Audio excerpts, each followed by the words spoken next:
اسرائیل غزہ تنازع، حماس کے ہتھیاروں کی طاقت اور کمزوریاں کیا ہیں؟ اگرچہ اسرائیل اور غزہ پٹی میں فلسطینی عسکریت پسندوں کے درمیان حالیہ کشیدگی میں دونوں جانب تباہی اور ہلاکتیں ہوئی ہیں، مگر اس لڑائی میں دونوں فریقین برابری کے نہیں ہیں۔ اسرائیل کہیں زیادہ طاقتور ہے، اس کے پاس فضائیہ ہے، مسلح ڈرون ہے، انٹیلیجنس جمع کرنے کے نظام ہیں اور وہ جب چاہے غزہ پٹی کو نشانہ بنا سکتا ہے۔ اسرائیل کا دعویٰ ہے کہ صرف ان مقامات کو نشانہ بناتا ہے جو عسکری مقاصد کے لیے استعمال ہوتے ہیں، تاہم فلسطینی علاقوں کی گنجان آبادی کی وجہ سے عام شہریوں کی اموات نہ ہونا تقریباً ناممکن ہے۔ حماس اور اسلامک جہاد اگرچہ اس تنازع میں کمزور فریق ہیں، تاہم ان کے پاس اسرائیل کے خلاف کارروائی کرنے کے لیے ہتھیار ہیں۔ اسرائیلی فورسز نے حال ہی میں ایک ڈرون مار گرایا ہے جو کہ ممکنہ طور پر مسلح ہو سکتا تھا۔ اس کے علاوہ اسرائیل کا دعویٰ ہے کہ ایک ایلیٹ حماس یونٹ نے غزہ پٹی کے جنوبی حصے سے ایک سرنگ کے ذریعے اسرائیل میں داخل ہونے کی کوشش کی، مگر اسرائیل کے پاس اس کی پیشگی اطلاع تھی اور انہوں نے اس سرنگ کو تباہ کر دیا۔ فلسطینی عسکری گروہوں کے پاس جو سب سے اہم ہتھیار ہے، جو مختلف زمین سے زمین تک مار کرنے والے میزائل ہیں، ان میں سے کچھ جیسے کہ کورنیٹ گائیڈڈ ٹینک شکن میزائل کے بارے میں خیال کیا جاتا ہے کہ وہ مصر سے سرنگیں کے ذریعے لائے جاتے ہیں، مگر حماس اور اسلامک جہاد کے ہتھیاروں کی بڑی تعداد غزہ کی پٹی کے اندر واقع ایک ہتھیار ساز فیکٹری سے آتے ہیں۔ اسرائیلیوں کا خیال ہے کہ اس فیکٹری کو بنانے میں ایرانی ماہرین کی مدد لی گئی تھی۔ اسرائیل کا دعویٰ ہے کہ وہ ہتھیار بنانے اور رکھنے کے مقامات کو نشانہ بناتا ہے، حالانکہ اصل نہیں ہے۔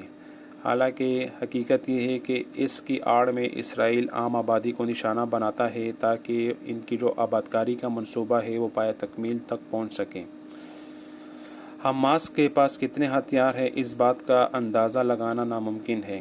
اسرائیلی فوج کے پاس اس کے اپنے تخمینے ہیں، مگر وہ عام نہیں کیے جاتے۔ ان کے ترجمان صرف اتنا کہتے ہیں کہ ان کے مطابق حماس اس حد کی کشیدگی کافی عرصے تک جاری رکھ سکتی ہے۔ بظاہر فلسطینی کئی اقسام کے راکٹ استعمال کر رہے ہیں، مگر ان میں سے کوئی زیادہ نئے یا پیچیدہ ڈیزائن کے نہیں ہیں، مگر زیادہ تر یہی رجحان ہے کہ ہتھیاروں کی رینج اور پے لوڈ دونوں بڑھ رہے ہیں۔ حماس کی جو میزائل رینج ہے، اس میں ایک پہلے نمبر پہ آتا ہے قسام۔ میزائلوں کے نام اور ماڈل تو کئی قسم کے ہوتے ہیں، مگر حماس کے پاس چھوٹی رینج کے کئی میزائل ہیں، جیسے کہ قسام، جس کی رینج 6 سے 10 کلومیٹر تک ہے۔ اس کے بعد آتا ہے القدس 101، اس کی رینج 16 کلومیٹر تک ہے۔ اس کے علاوہ گریڈ سسٹم 55 کلومیٹر رینج تک ہے۔ سجل 55 کلومیٹر رینج بھی ہے ان کے پاس۔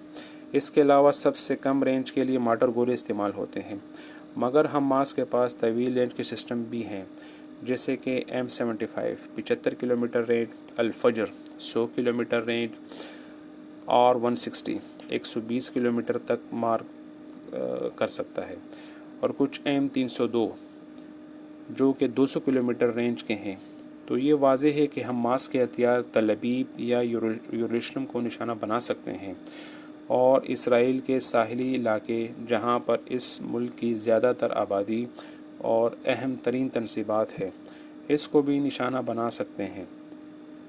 اسرائیلی فوج کا دعویٰ ہے کہ گزشتہ 3 روز میں ان پر فائر کیے گئے 1000 کے قریب راکٹوں میں سے تقریباً 200 غزہ کی پٹی کے اندر ہی گر گئے، جو کہ شاید دیسی ساختہ راکٹ بنانے یا مختلف مقامات پر مختلف حصے بنا کر جوڑنے کے عمل کی وجہ سے آنے والے مسائل کی عکاسی کرتا ہے۔